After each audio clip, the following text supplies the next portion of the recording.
Now I would like to remember a statement made by Alexander Pope. Man has already been placed in the isthmus of the middle state. He is neither completely perfect nor imperfect, neither strong nor weak, neither intelligent nor foolish, neither here nor there. In this critical juncture, maybe male or female, we need the right kind of education. That education is to know the moral sense, to understand the morality. Without morality, if there is a concept of education, it is not an education at all. In the society, man has more responsibility as he has the fundamental rights. We are striving our best to make use of or to use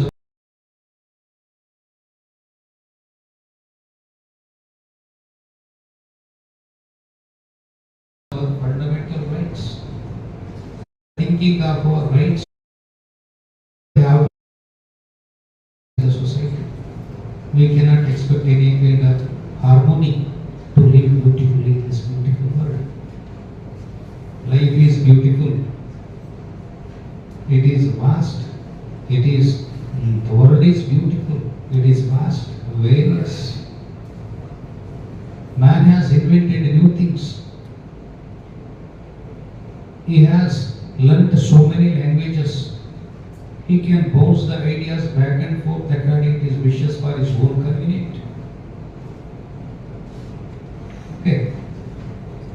Though he has invented new things, he has achieved a lot, he has been considered as the crown of the creation, totally he has become just a machine, just a slave to the machines. In the global context, he has been leading the mechanical way.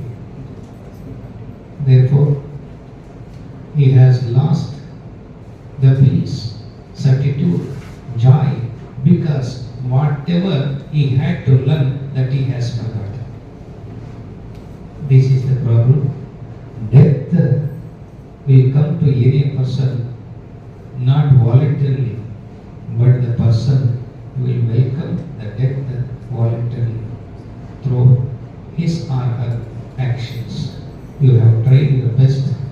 May God bless you all the time. Thank you. Madam. Over. Anybody? Anyone want to Please. Please.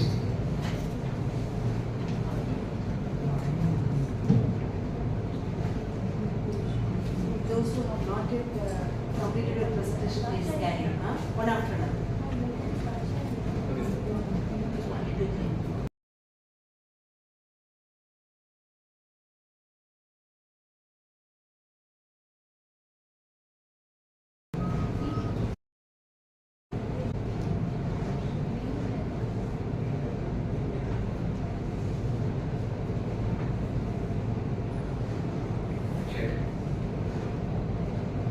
So thank you very much for the opportunity, sir. It's a great honor to be a part of this conference. And my topic is titled Narcissism and the Transformational Leadership in Earnest Aiming Ways the Old Planet. I'm Ramesh Kumar, research scholar from the University of VIT.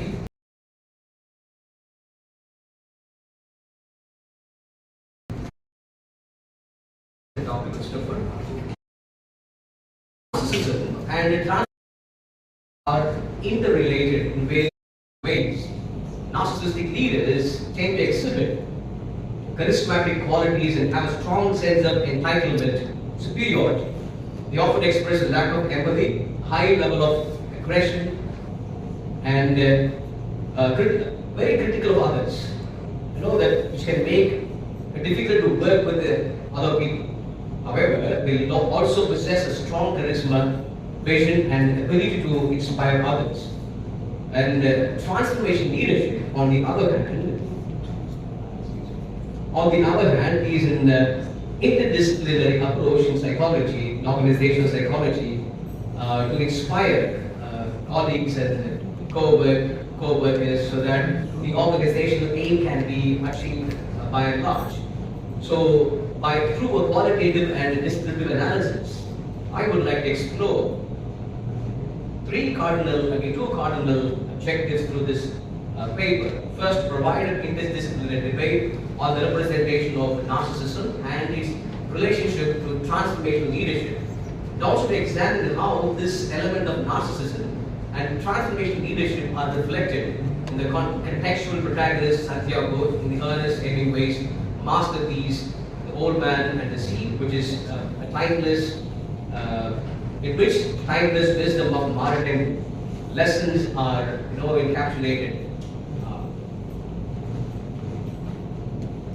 To talk about the author, Ernest Hemingway was a Spanish author who was born and bred up in Spain, who hardly migrated to US when he was hardly 22.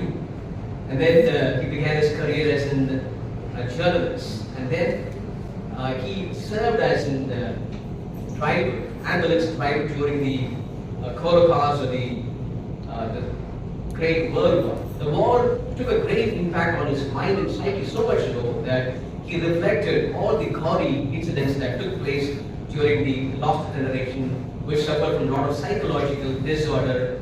For example, to name a few, narcissism and PTSD, post-traumatic stress disorder, anxiety disorder, eating disorder, and so on and so forth. And this particular paper examines one facet of that disorder, which is called the narcissistic personality disorder.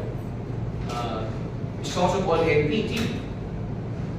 And to talk about this particular masterpiece, The Old Man and the Sea, this was the shortest book ever written under his pen name, Kitty. It hardly has about 26,000 words. It hardly took him to write for about a month and a half. But this particular book won him all the best accolades that could possibly be conferred on a writer.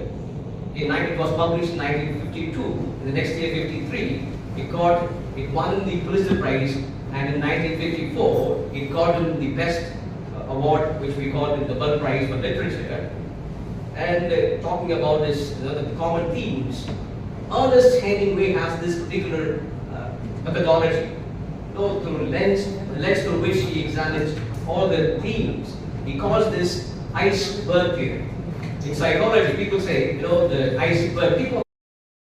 You can see only the is existing outward is submerged.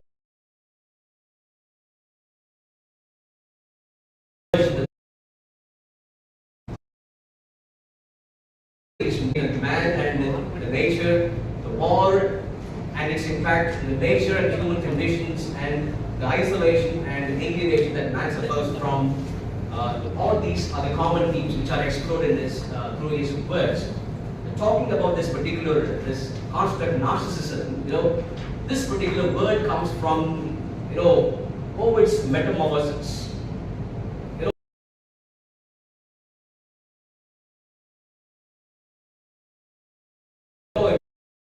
Ovid talks about man. We say he's both beautiful and he was so beautiful or handsome that he was able to inspire gods and goddesses to fall in love with him. He was as beautiful as his novels.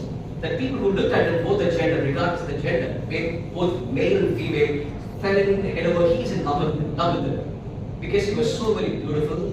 And this particular sense of beauty, physical, psychological endowment, made him megalomania, that he was godlike.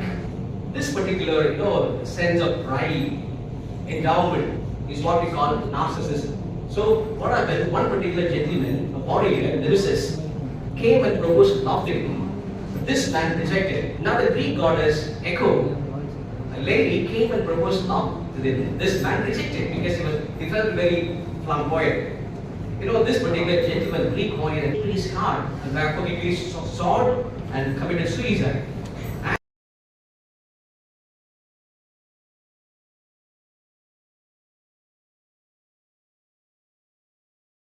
As he was committed death, so God nemesis appeared, the goddess of revenge appeared, and he put an eternal condition on Narcissus, saying that you shall die of unrequited love, which means you will never get love fulfilled in your life.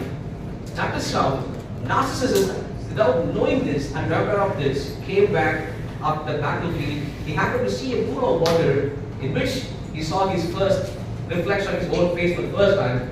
He was so very enamored by what he saw, the reflection of his own.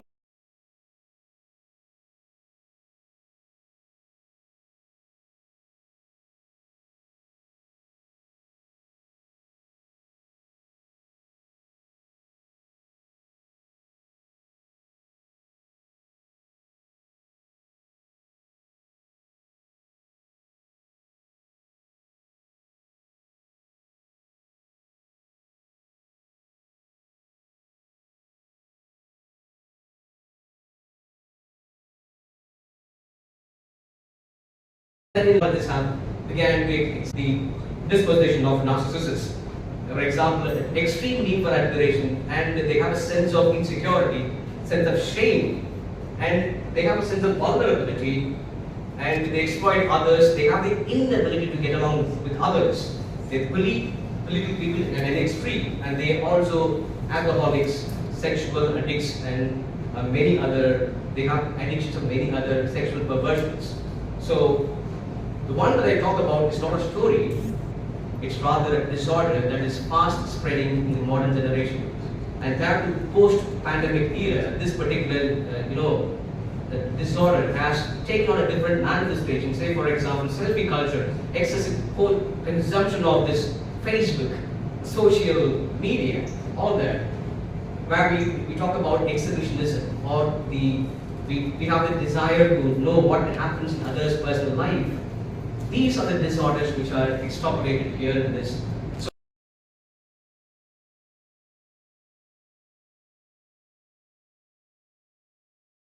So, statistical manual, which is called the Bible of Psychiatry. And it comes under the ICD International Classification of Diseases for the first time way back in 1983.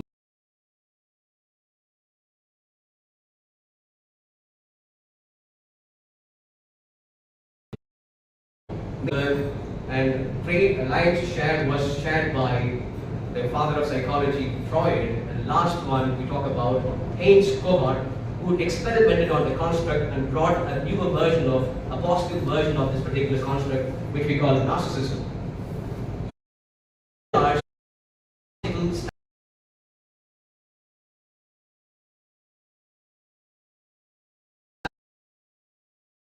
Need for admiration and lack of empathy, beginning by early adulthood and present in a variety of forms. So, see, in order for a person to be narcissistic,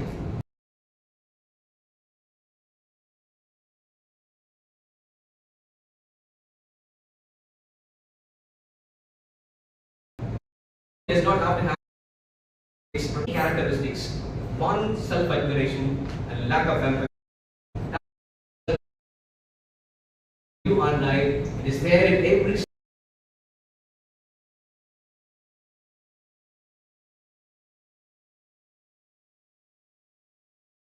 strata of society, every walk of life, in every sphere, it has stretched its tentacles. On the other hand, to collaborate, both the leader along with the followers,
grandest, rather the sense of self, transcending self, you know, that makes him tell us that man can never be destroyed. A man can be destroyed, but never A man can be destroyed but never defeated. Interestingly, this particular gentleman, being this writer, he was exceptional in his writing skills. He there was was heavy exceptional in his narcissist, philosophical narratives, but then was able to inspire the whole world upside down through his works. through his works, committed suicide just like a narcissist. Just like a narcissist, he was not able to fill the void that is deeper within his. Therefore, he committed suicide, leaving the world the lesson that narcissists have the tendency to commit suicide. And that is the end of the narrative. Thank you very much for the opportunity. If there are questions, I'll be glad to answer. Thank you. Yes. Ramesh, Thank you. very nice, suggestive, informative, and we have chosen a very good topic to update the knowledge of all participant scholars regarding to know the value of life. Life is not mere a concept of life written and using a few words. I would like to suggest, Yeah, yeah. the one word, what exactly is the takeaway for all of us to this narcissistic disorder? We don't talk about narcissistic personality disorder or the characteristics manifestation. Rather, it is all about the need for empathy. We need to pay attention to what happens around us, especially to children. The seed for narcissistic personality disorder starts with invalidation that starts with parents. We need to pay attention to the child and spend quality time. We don't spend proper time, and the child becomes, the child requires proper appreciation from father and mother, validation. When the child does not receive either of them, the child develops a self-psychology wherein the ego becomes a parent, dictating factor, which is negative.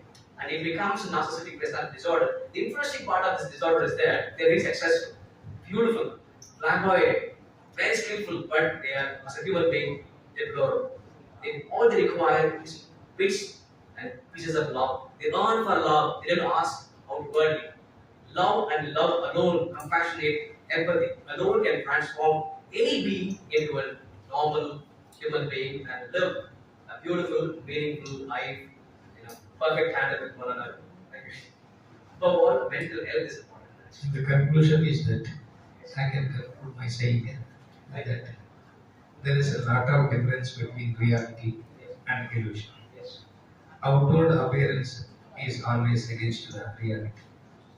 That reality set your goal, accumulated a lot. Exactly. So therefore, he won in the cave, he won in the wine. Yes. Of course, it's a wine. Yes. Having a patience is not an ordinary thing or a task to face it. Such an identity, such a strength and skill the person had. So therefore, he passed in the examination. Thank you. Thank you.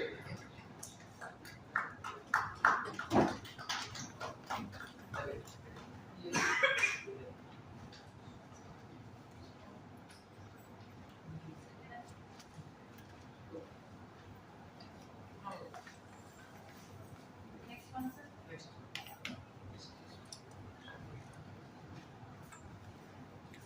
Sorry, how many of you are still breathing? 3 members are still breathing. Please take it up.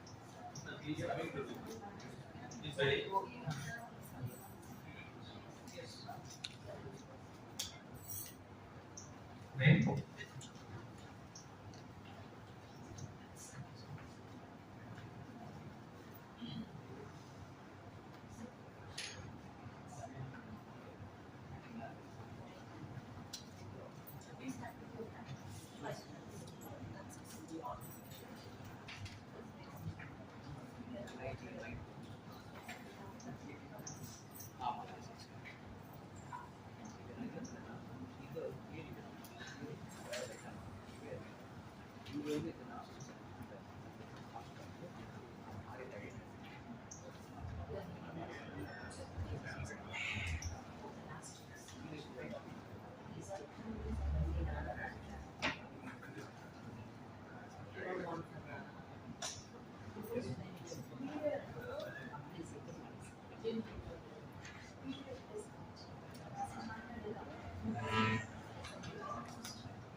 Hello everyone.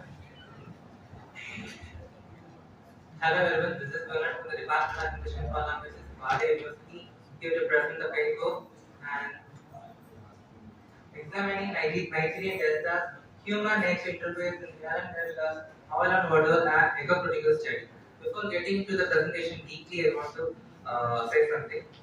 Along with the conference, I received an Amet University brochure, which about the courses they provide details. They are providing B naval architecture, ME naval architecture, and B mining engineering, ME petroleum engineering. I think this is the right place to have a presentation because in my oil and water novel, the oil and water novel is totally revolves around the consequences faced by the people, indigenous community who are affected by the oil spillage in Nigerian Delta. So I think this is a very right place to have a presentation. And if I utter the word Nigeria, what comes to your mind? Nigeria. Black people. What? Black people. Black people. Then ma'am, Natural resources. that's the right then. Time and natural resources.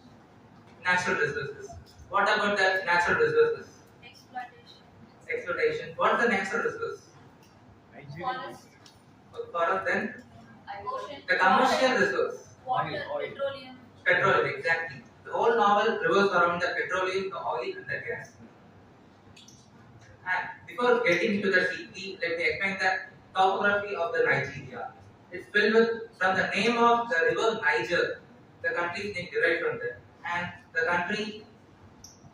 country has Sokoto Bonum Lake, Jos Urinesca Lake Plateau, Water Shepsi Mountain, and large freshwater plants give way to brackish mangrove sockets, thickets, and resources, minerals like gypsum, marble, kaolin, and barite. And the most crucial one, oil and gas.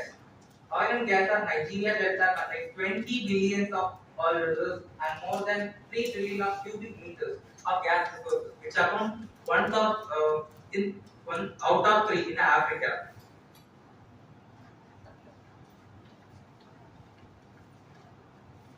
Yeah.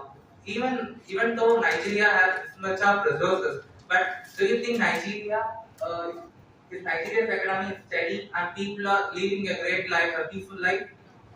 No. Then what may be the reason? The reason is given. Ecologically unfriendly exploitation of oil and gas state policies which favors the transnational companies. Transnational companies follows the unethical way to exploit the oil and gas from the lands of Nigeria. If the way for ethical means they may have to lose much more money rather than having a much more profit. So the unethical way is the first point that I want to highlight in my research. And due to this unethical way of the pipelines and the oil spillage got into the land of Nigerian Delta. So the land got polluted. Due to the water pollution and land pollution, the people are missed to have their occupations, which are fishing and doing agriculture. And the indigenous people are the ones who used to live their life along with the nature. Their life severely got affected. From the theory of Barry Commoner, everything is connected to everything else. This is a theory that research focuses more. And the research findings are environmental issues mostly arising from the oil spillage, discharge of waste, including drilling flights, atmospheric emissions, oil risk. And through the narrative of Rose was a journalist of this novel, I would like to get you to understand the whole novel's plot. He says, the village looked as if a deadly epidemic had swept through it. Just imagine the narrative of Rufus and how he narrates it. He compares the village status to an epidemic. In the corona days, even our Chennai itself looks like an epidemic. No one will be there in the roads and streets, right? And chemicals such as cadmium, arsenic, mercury, copper, zinc, and lead are toxic to aquatic animals such as well as human beings too. These are the chemicals that were left into the water bodies through the oil spillages.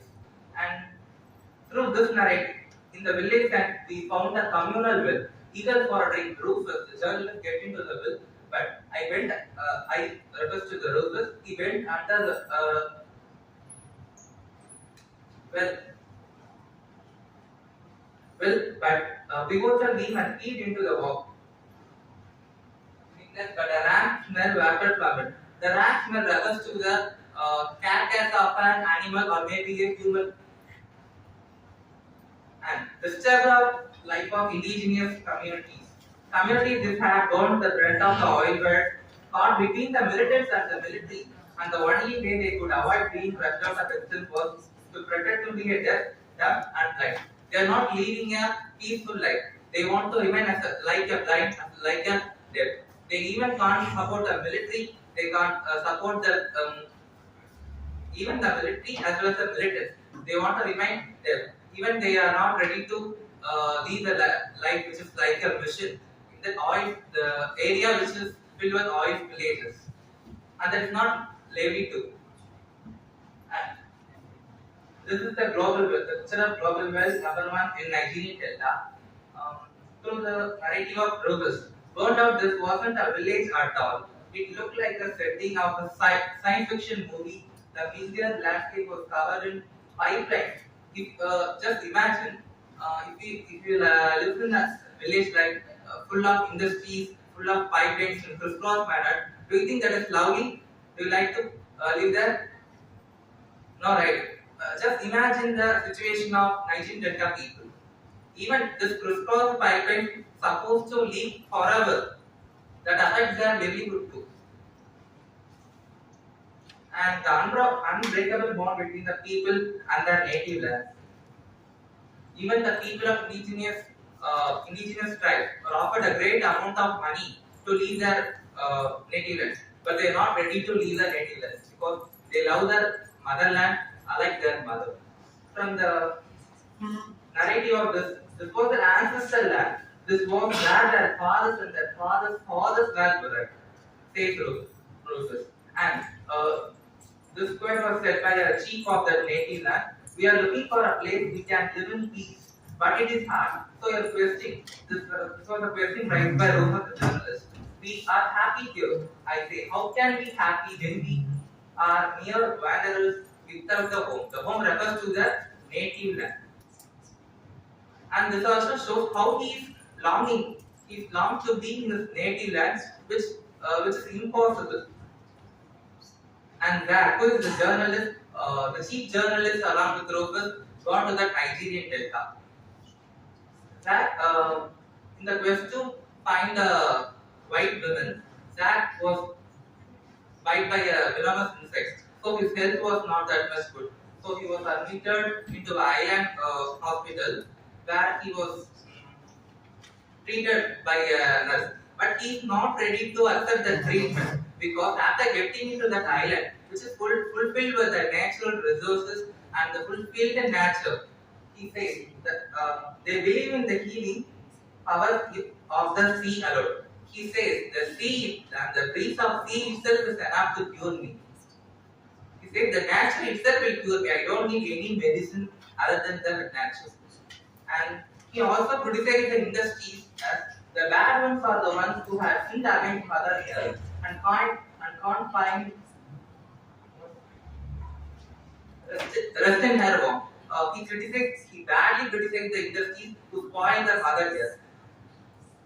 And these are the research questions which was taken into account, and I attempted to derive an answer for that. How human and nature are interconnected, how human and nature influence each other, because humans spoil the nature by this kind of unethical way of extracting oil. In return, what happened? Due to the oil play, the indigenous people, and as well the power authorities too lost their own native land, which is Nigeria. And how indigenous people value their motherland. Even they are not ready to leave their lands, even some of millions were offered to them. And as a conclusion, if the people fail to maintain the environmental stability, it is sure that they are the ones who will be suffering in the future. If one actor, which is human, the other, the nature, will be different. Conservation of nature is crucial that everything, as the whole living of the man depends upon it wholly. Thank you. And the references is the primary source Helen Habila Soil and Water. It's got published in 2019. That's it. Thank you.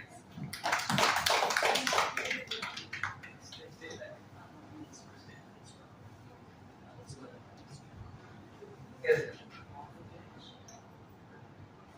Findings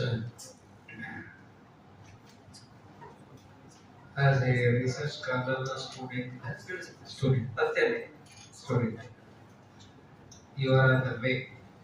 You are on the way to learn, to make others to learn, to know yourself and make others to know themselves, to know the difference between the naturality and artificiality.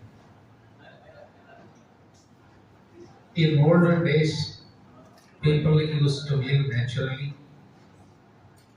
In the global context, in the speedy scientific age, man has started to live artificially. This is the difference.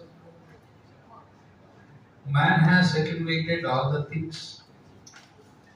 He has already filled himself his packets or pockets, everything.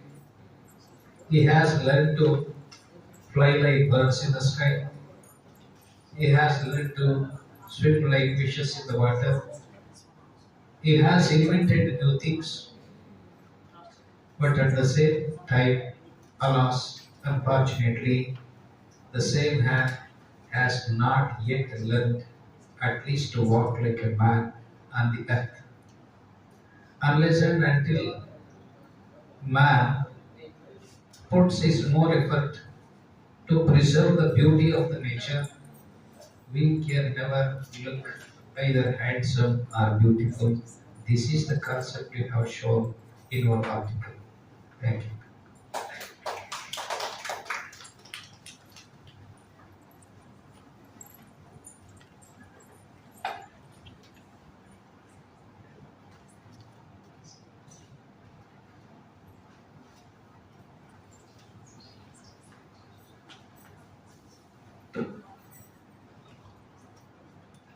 Good afternoon to all. This is my project. I'm Karunya. I'm coming from JPR College of Arts and Science, first year BA English. This is my topic, a study on language fusion and its impact in English. The aim of this research is to highlight the difficulties of learning English language due to higher usage of Tamilish. The use of Tamilish is a combination of Tamil and English is becoming slang on the streets and colleges campus of Tamil Nadu. Using Tamil or English words in texting have become outdated and old-fashioned. Using Tamilish as a major language will lead to them loss of connection with their mother tongue Tamil as well as English.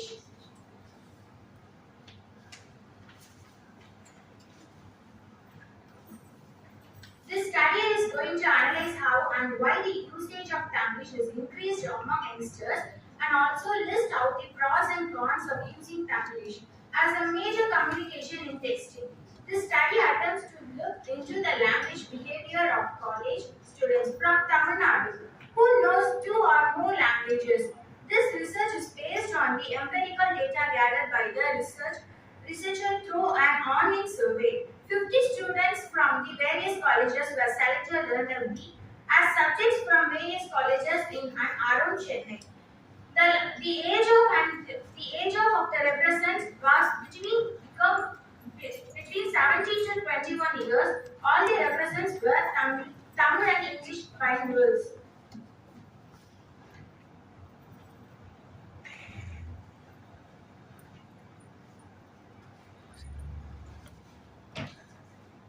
The impact of Tamil and English fusion of language. Tamil and English, two distinct languages which their rich heritage have coexisted in India for centuries. However, the rise of Tamil, a fusion of Tamil and English, has raised concerns about its impact on both languages. This study explores how the usage of Tamil can potentially spoil both languages. Mixing of linguistic identity. In the case of Tamil, a language with a rich literary tradition, data dating back centuries, the rise of Tamil can lead to a decline in its pure form. This illusion threatens to erase the linguistic heritage and identity of Tamil speakers. Erosion of vocabulary and grammar. Tamil words may lose its true meaning and pronunciation when incorporated into Tamil. Similarly, English words used in Tamil may become distorted or misused, eroding the precision of richness of the language. Miscommunication and confusion. As Tamil blurs the boundaries between Tamil and English, it becomes difficult to distinguish between two, causing of confusion and misunderstandings. Reduced language proficiency. The erosion of language skills can limit individuals' ability to express themselves effectively in either language, hindering their personal and professional growth.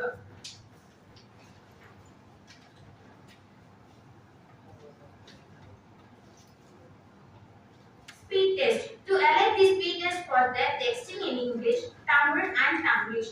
A speed test was conducted. We have given a context to the participant to type in Tamil, English and Tamilish. These participants were preferred to be a natural, spontaneous, innovative and unconscious everyday conversation that was used in something that most people can understand and describe has given them to type in all the three codes. The data obtained from the typing test was recorded through mobile and later estimated for this research.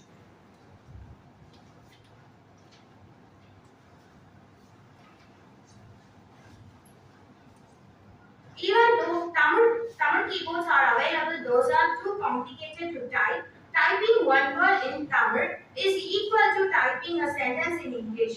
Also, we asked the participant to give their opinion about usage of Tamil and why they are using Tamil for texting. They have given various types of answers for it.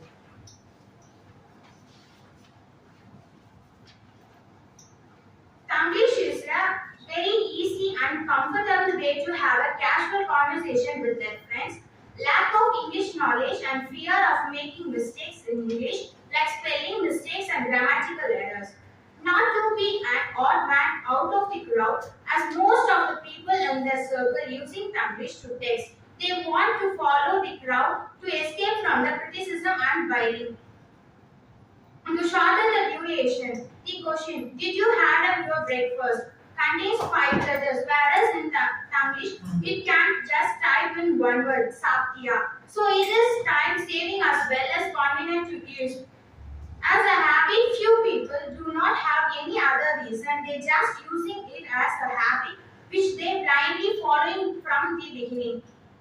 A survey was conducted among the younger generation. 50 students were participated in the survey. According to the survey, 90% of users opting for this unique linguistic fusion, Tamil, a blend of Tamil and English, has become the preferred means of communication in formal digital exchanges. Only a minority, approximately 8%, choose to conserve exclusively in English, while a mere 2% prefer to text in Tamil.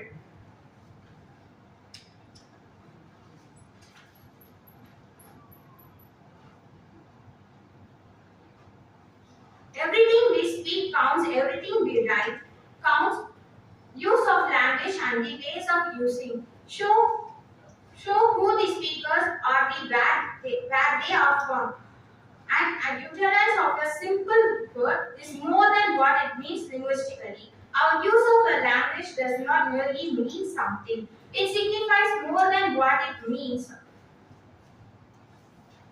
The there will be a set of people in future who will not be well versed in Tamil as well as in English. So Tamil will be their choice of their communication, either the text or speech. The the peoples or the peoples know the two languages, but the people choose this languages or this language. So the people are middle in the language. The language to uh, understand the people. Thank you. Arun, your plan is to know the difference between mother tongue and alienated language, that is the foreign language, English. Tamil is our mother tongue here. If we have the command over our mother tongue, the Tamil language, you can easily communicate in English. Okay. First, unless we love ourselves, we cannot love others. First and best, we must love our mother tongue. Then we should compare this language to other languages. If there is anything reliable to add in our language, we can choose it and add it. Okay. Your description is very nice. Your effort is also very nice. As a student, you are on the line of the learning. God bless you. Thank you.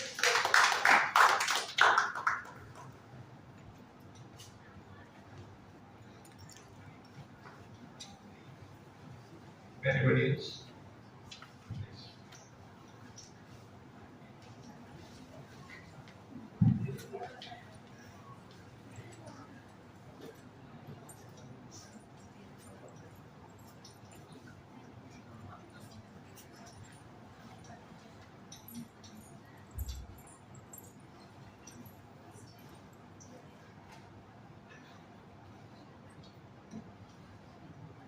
So my name is Dakshani. I'm doing my first year PhD from Indashila University, Homewood. So today my presentation is based on the eco-critical perspective on Orexon cave in the context of apocalyptic climate fiction. So before moving into my presentation, I would like to explain the title. So eco-critical perspective. So if I'm not wrong, in 1978 essay of William Rocket, this terminology, eco-criticism, was first used. So eco-criticism is nothing but the interdisciplinary study between the nature and the human, which refers to ourselves. And Orexon Craig, this work can be said as an eco-catastrophe, and in the context of apocalyptic climate fiction. So here in this novel, the mankind is being devastated, the ecosystem, and himself, he is on the verge of his own destruction by destroying nature. So this work can be brought under the genre of science fiction. So science fiction helps us to get the clarity of questionnaire that answers the problems that related to nature and with us. So moving on to the next slide.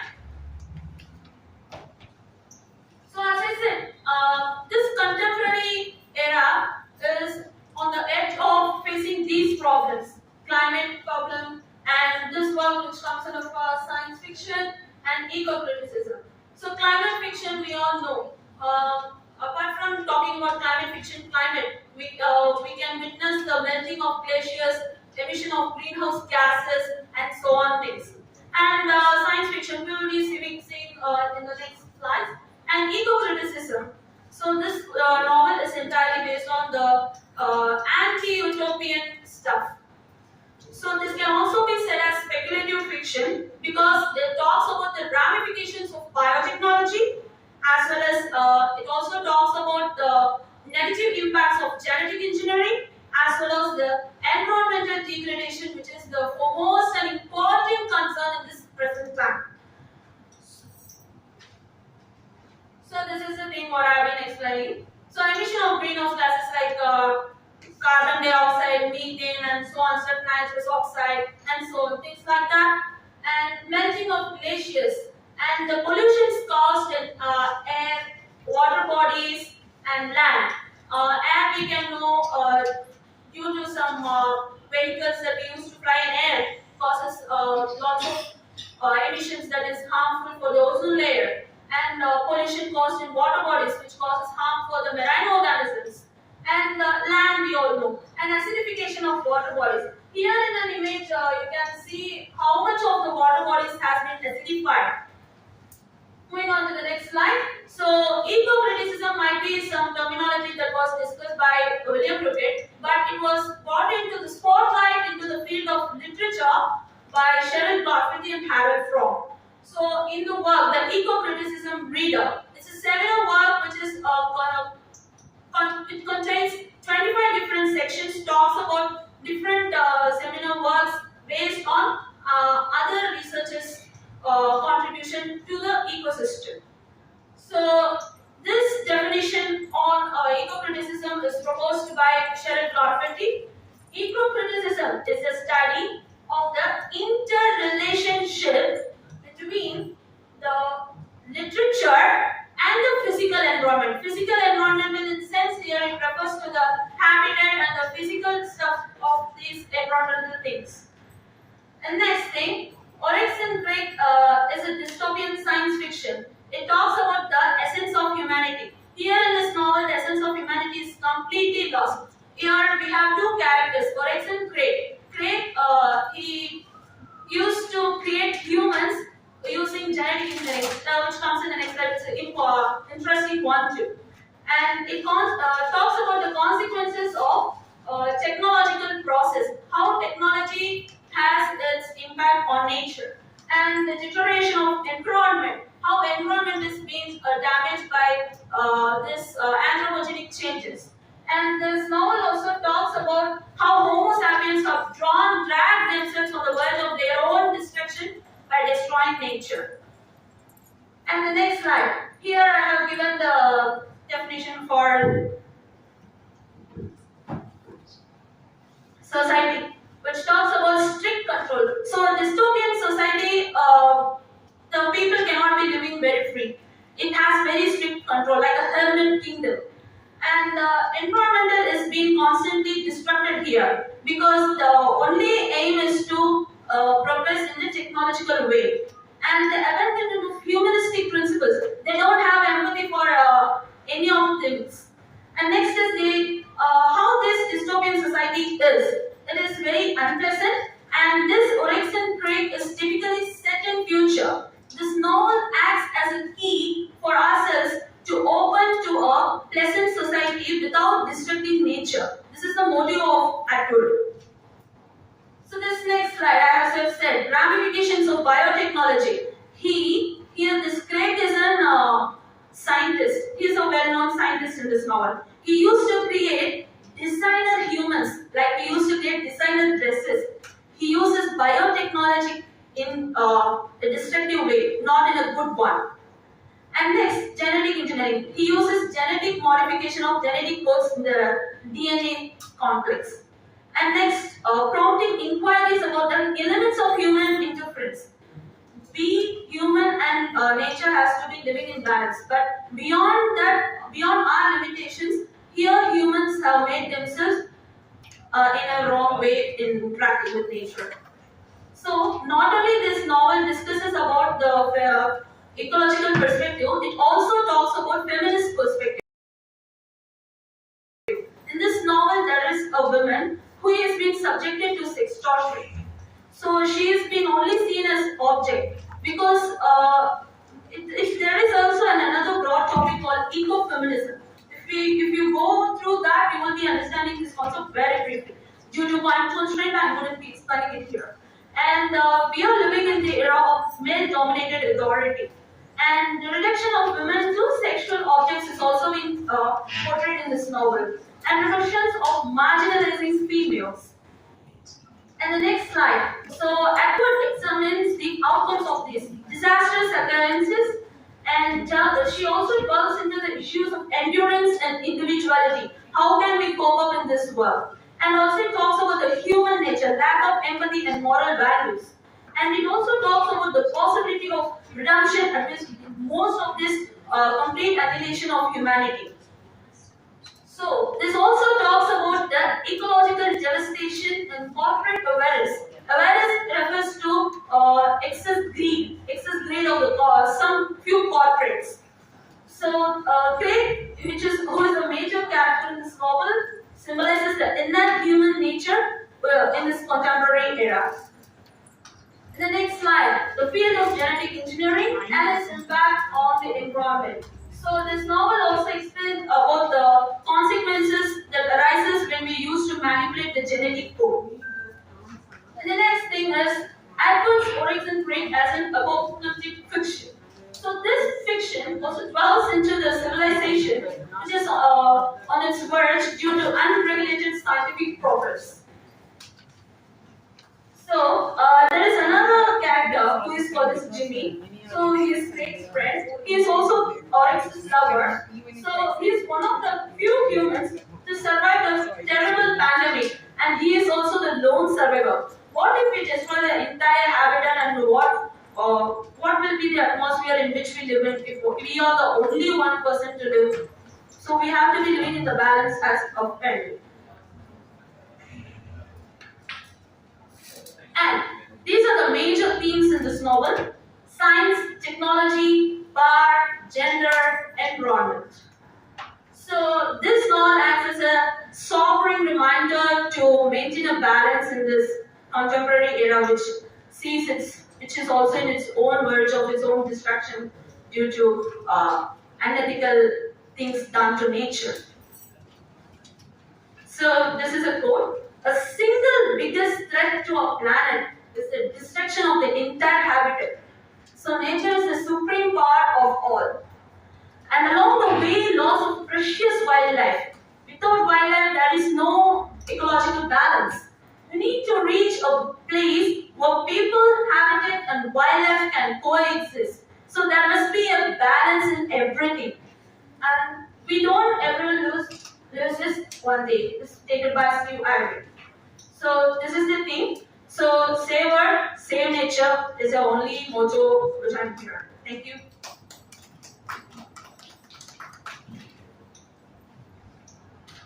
Actually, in the paper,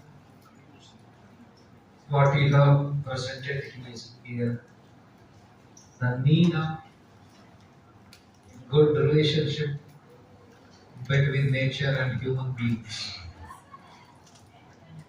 In this context, I would like to remember a statement made by William Wordsworth, the nature poet. The world is too much with us. The world is too much with us. We are blessed by the Creator. In the creation, we are near the creatures. Nature has given us everything. In turn, what we have returned to the nature is a great big question. All graduates are not educates, or all educates are not graduates. Education is entirely different from that of the graduation. Graduation is entirely different from that of the education. Anybody can become a graduate. Anybody can obtain the degree certificates. But how many of us are able to understand the meaning of graduation, even in a global context? We are in the midst of these so many challenges and threats. Unless we love the beauty of the nature, we can never understand the concept of beauty ourselves. That you have tried your best to show here. Go ahead. God will bless you. May God bless you. Thank you. Thank you for this opportunity.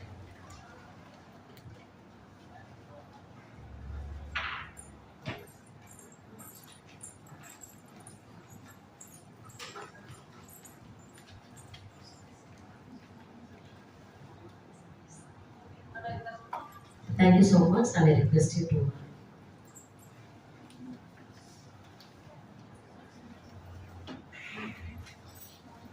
I request you to join off the days. Thank you so much, sir, for very nicely chaired the session and made our presenters to complete their presentation successfully. Now it's time to move ahead for the third period session. Now I welcome Madam Subla Ma'am, Associate Professor from the University of Madras, to deliver her plenary talk. Before that, I would like to honor the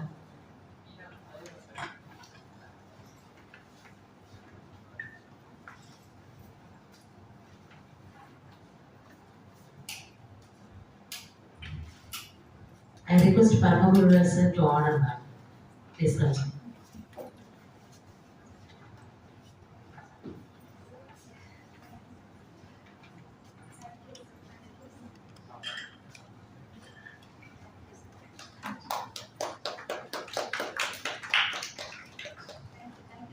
Thank you, sir.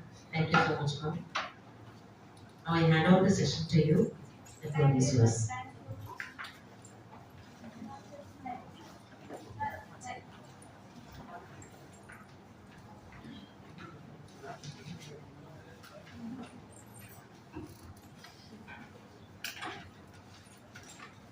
Very happy afternoon to all.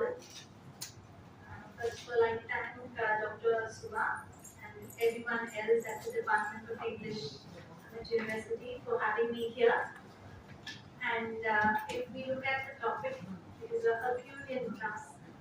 I mean, teaching language and literature in a day's conference is very ambitious, but ma'am has done, and of course her team, you've all done your part for us to stop and think what we are doing within our classrooms. Because these conferences, they're not rituals. They may happen ritualistically, but they're not rituals. They do have a significance. And every time we all meet together, whether we are teachers or research scholars or students, when we meet together, it is to exchange what is happening within our classrooms or what is happening to our research, and we pick up very significant ideas, not just by referring to articles on online or offline print journals and all that. We get very valuable ideas during these conferences.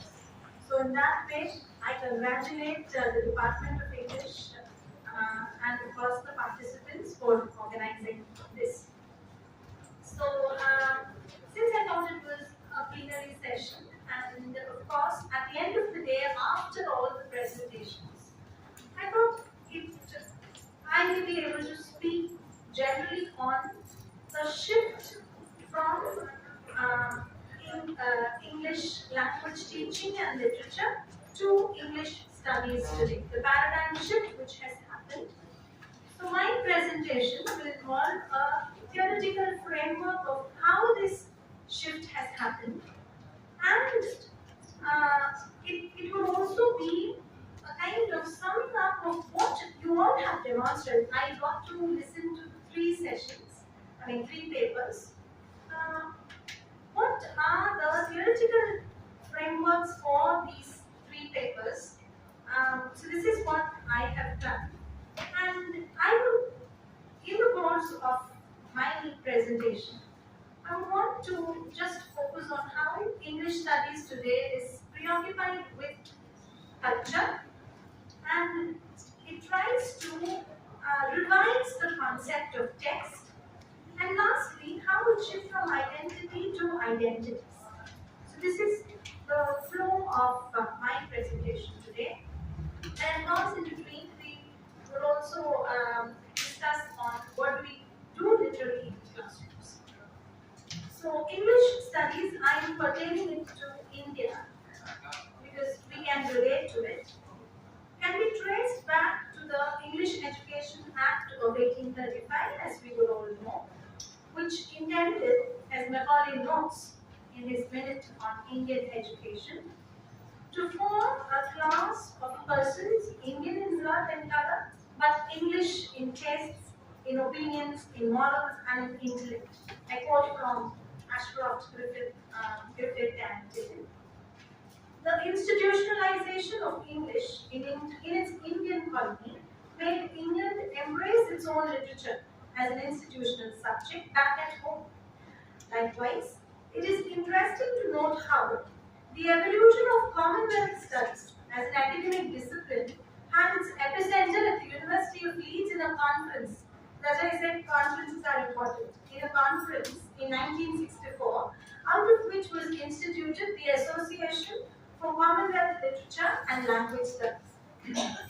What emerges here is a very interesting observation of how one country's literature discovers its own significance when it transcends borders.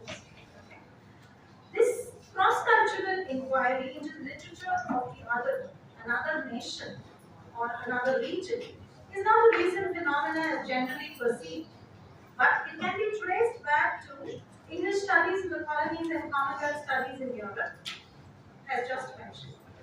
Just as English studies discovered its purpose in India, the dynamics of a country's literary output is actually, defined and it gets redefined across cultures. So, in the Indian context, as opposed to the political enforcement of English literature into the native institutions for a desired purpose, and the desired purpose, of course, was to help the English in administration, right? The contemporary academic trend fosters a willing interest where it has become English literature and language to English studies. So here, when when BA English was instituted, or even today, we study more of British papers. Okay? So Indian writing or American literature figure out here and there. So now we come to the introduction of American literature. The introduction of American literature in a BA English course was considerably aided by the Fulbright Fellowships.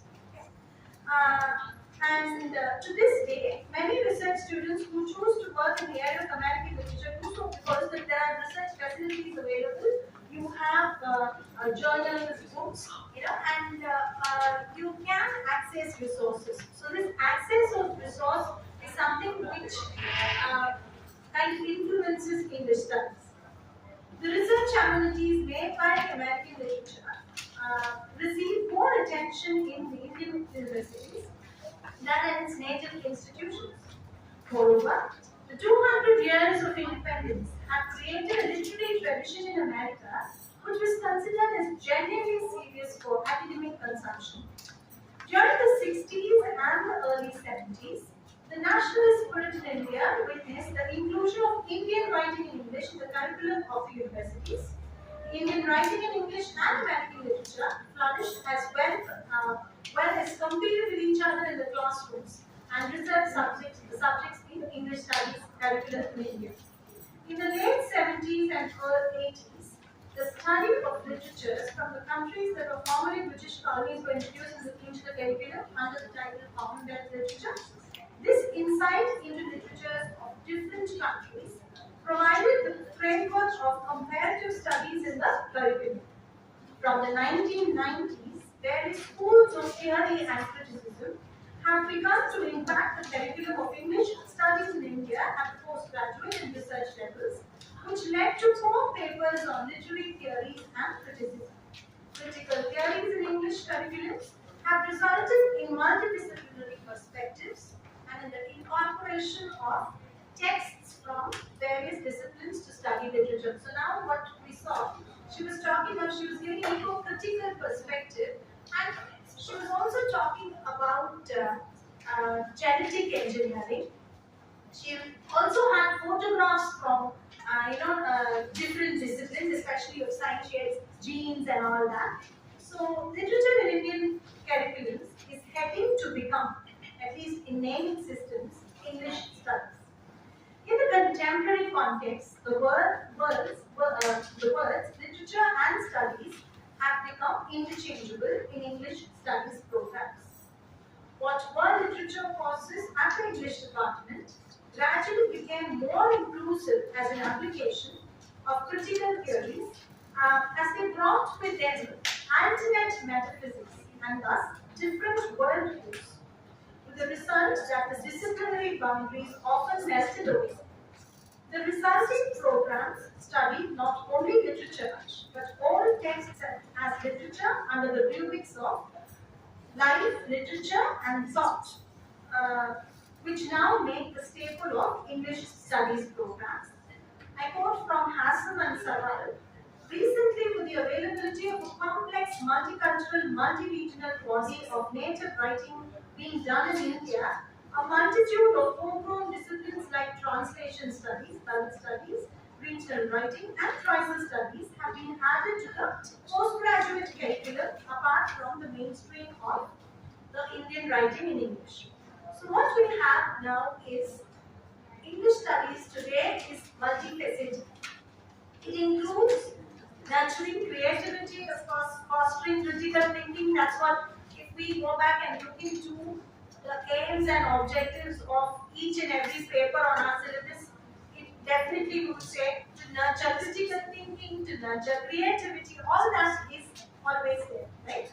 So fine-tuning communication skills. So when somebody walks into BA literature, when we come to BA English, they think it's more of a stress on the language part. But they're really disappointed when they discover that we teach more of English to them.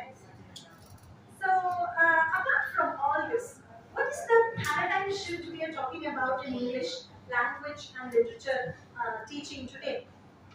Another papers presented here would definitely have covered all the emerging areas now. We spoke about narcissism and eco-criticism, and of course we would have different theoretical perspectives, right? So we should also be aware that we have started reading diverse texts, right? So we'll come to what that means by diverse texts. We've also started engaging with the contexts. So we must have come across various conferences where they talk about texts and contexts.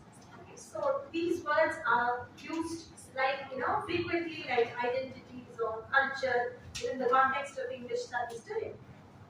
And of course, integrating multidisciplinary or interdisciplinary approaches, and then embracing digital learning, right? And empowering learners with space of their own in a post-pandemic and post-global scenario, right? So before we actually move into what the paradigm shift of English studies, we also need to take into consideration the space called the classroom. Now, two very prominent people look at classroom as a very, very powerful space. And I would want to definitely share what Gayatri Spivak thinks about the classroom.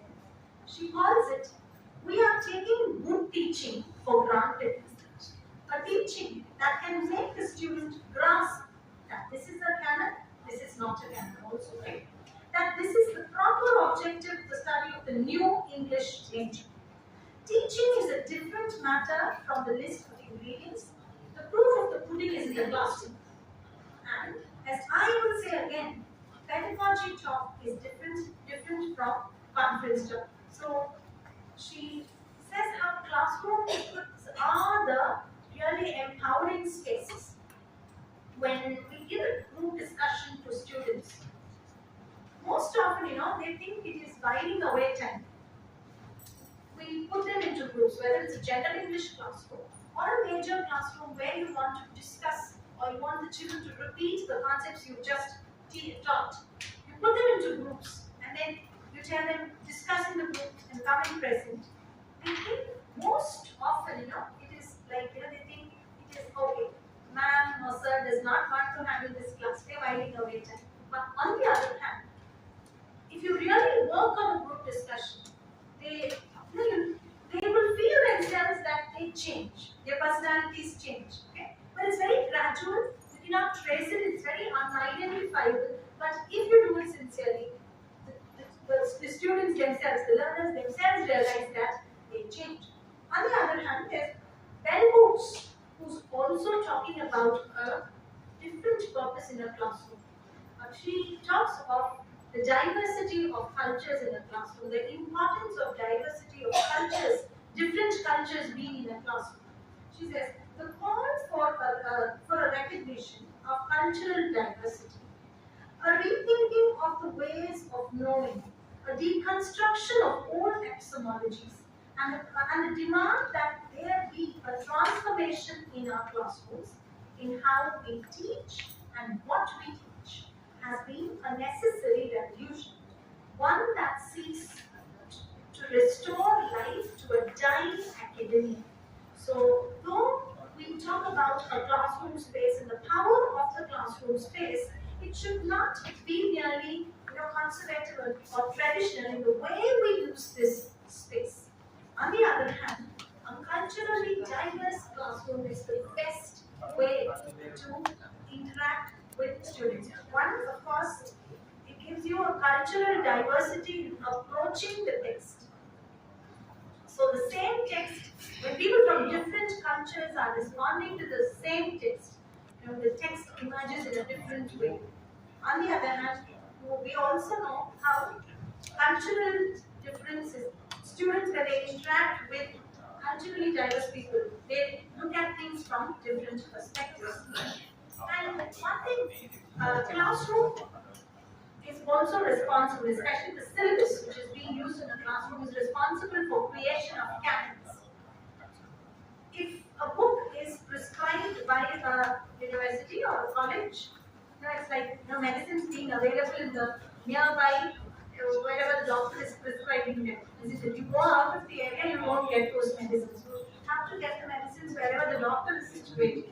The same way, a text, if it is prescribed by the university or the college, it is always in print. On the other hand, a text which is not put into the syllabus, a text that it slowly loses itself without being printed. Right? So we have seen, especially when we have taught literatures like Australian literature or Canadian literature, where we introduce a new text. In 10 years' time, the text becomes prescribed across India because our students who learn the text, when they are go elsewhere to teach, they introduce it in the syllabus. So this is how slowly canons are formed. So when canons are being formed, if you teach the children texts which are usually not included in the syllabus, it gives the students the spirit of inquiry to finding more, to finding different texts. So it's not that same text which is on the syllabus, but they get used to trying to find more.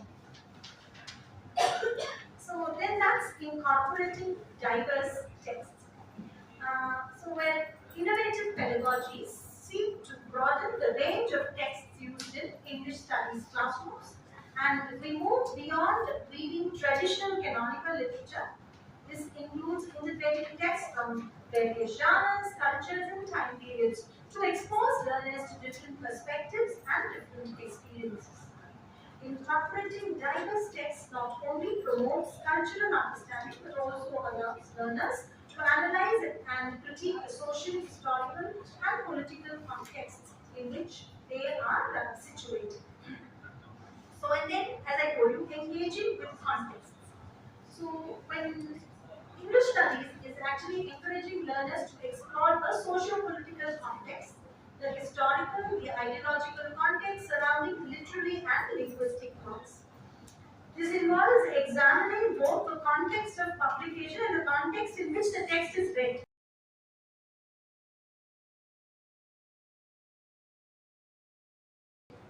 By engaging with context, learners gain a deeper understanding of how language and literature function in India, or any such anthology of Australian literature for that matter. It starts with oral songs.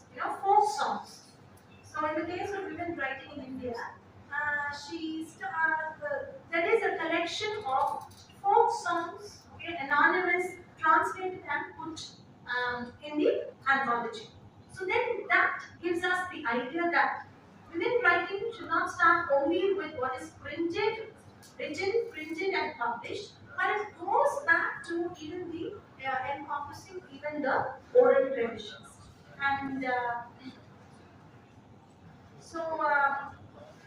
with this, I want to go on to the next section, where, of course, textual analysis, English studies encompasses different approaches to it to alter the idea of texts. Now, one we had textual analysis. So, what was done with Old Man and the Sea is a classic example of textual analysis, where he's analyzing the text. Okay, and of course, he is using a number of critical theories, okay, when he's analyzing the text. So, for English studies today, textual analysis is the core component. Whatever we do, our methodology of reading today would be textual analysis. And after textual analysis, today English studies has started to use visual methodologies also. Now, what do I mean by saying visual methodologies? Today, when you present, you need a PowerPoint, right?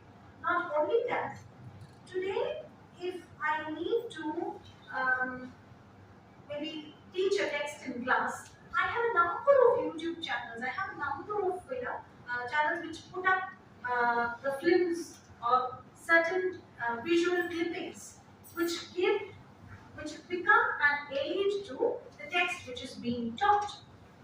And when that text is watched, the focus is not merely on the primary text, but definitely the perspectives which we take also gets altered. Say for example, when we read Passage to India, okay, of course many times the primary text loses its significance. People don't read the text. Instead, they watch the movie and not knowing that the adaptation is here and there different, they come back and tell us a different story. Right? So that is different. So, for example, Passage to India, when the 1924 film, novel, when it was filmed in 1984, okay, you can clearly see how the colonial perspective of Foster is still preserved in the movie, which has come as late as 1984. But of course, so early for to become post-colonial critique. That's different. But you can trace how the visualization has taken the essence of retaining the colonial spirit of the text. So then my study becomes how I include that visual perspective also. Okay. And this is where English language teaching and literature shifts to English studies, because I am including a visual text also. So something which is visual alters my perspective to the text. Then English studies encompasses discourse analysis also. Now, when I say discourse analysis, you have a text and you have a number of discourses as in ideas which are being discussed on the text, right? So, I don't only teach the text. Say for example, if I am teaching Jane Eyre, I don't literally have to stick on to the text of Jane Eyre. But definitely I will be shifting to a play or an opera which is being performed by David Malouf and team. Okay? I can take that opera, I can discuss that in class. So then that gives a broader perspective. So, and then all that comes as a part of the discourse analysis. And of course, you have the oral methodologies. Okay? English studies now encompasses oral texts also. Okay? And where it's not just that written and published text, but we all know how indigenous cultures have rich oral traditions. And if somebody is going to say, let me go take a text, an oral text, let me listen a story from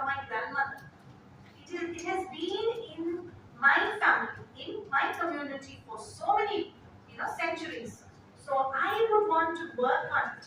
I would want to work on a particular region, the oral and indigenous texts in a particular region. Okay, very good.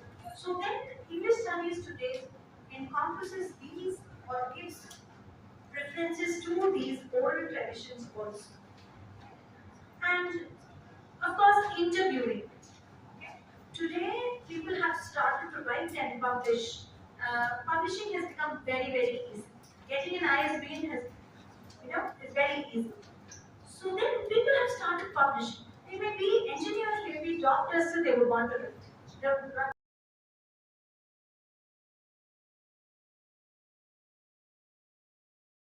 want to write fiction, and it's published. Okay, and of course today's culture studies allows us to take all those into the fabric of learning or criticizing. So when we do that, we have living authors. And of course, we would want to know, apart from the sources, ample sources available on website, we would always want to know what the writer is saying. We would want to get in touch with the writer, right? So you can interview the writer, right? So you can call, speak, or you can email. So then this possibility of inquiry. And then you also have archival methods where if there is a text, you would want to know maybe the draft, the manuscript, original manuscript of the text is there in some library, and you want to go access that manuscript to see how the creative writer has made changes to the original draft. And so English studies, tries to take off from there, from the text, and tries to go into all these archival methodologies. And today's English studies also focuses on autobiography writing, biography writing, creative writing, and this is where we also use translation as a paradigm of study. So creative writing. See, when you do English studies, creative writing is also acknowledged as a research method. Okay? Where in India, so we do not have that many creative writing courses. On the other hand, abroad you do have a lot of creative writing courses, and people do PhDs in creative writing. There, you need to write, so bring up fiction or short fiction, and then you are awarded PhD for that fiction or short fiction. So, but then there is a methodology. So English studies tries to encompass this too. And of course, you have a great deal of reader response methods. So when you introduce a text in class, you take responses from your readers. Okay? And then these responses, going back to their roots, are extremely intercultural, extremely diverse responses to a text. And when we encompass all this, we see that paradigm shift has happened from here, just focusing on English literature, the canons in a literature, and it moves on to the other paradigm. Say, for example, Jane Eyre.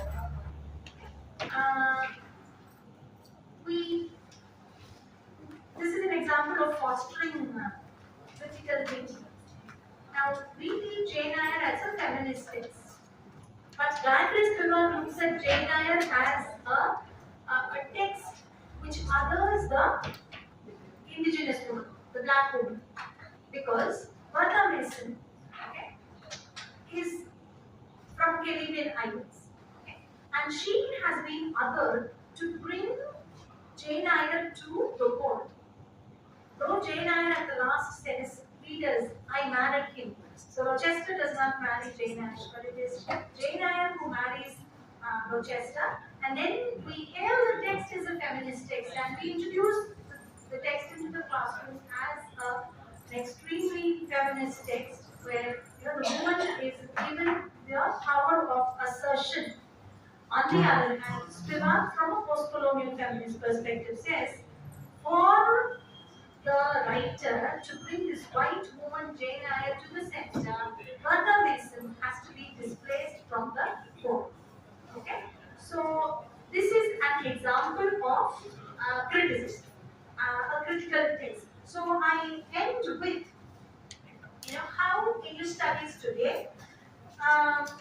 with its transformation of pedagogies, has resulted in prioritizing learner agency, giving students greater autonomy and decision-making power in their learning journey. This involves providing opportunities for student-led projects, individual research, and self-directed learning. By fostering student agency, educators empowering learners to take ownership of their learning, they pursue their interests and develop a sense of responsibility, self-motivation, and contemporary English studies. You see how the three words text, culture, and identity have come to the forefront. Thank you for your listening. Do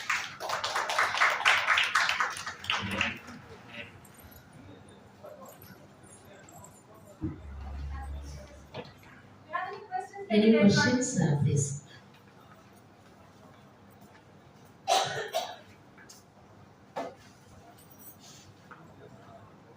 Thank you then. Thank you so much, ma'am, for your valuable lecture. Now we can have a tea break, then resume our value lecture. Another 5 to 10 minutes. Hopefully by 4:15 or 20 we should try to.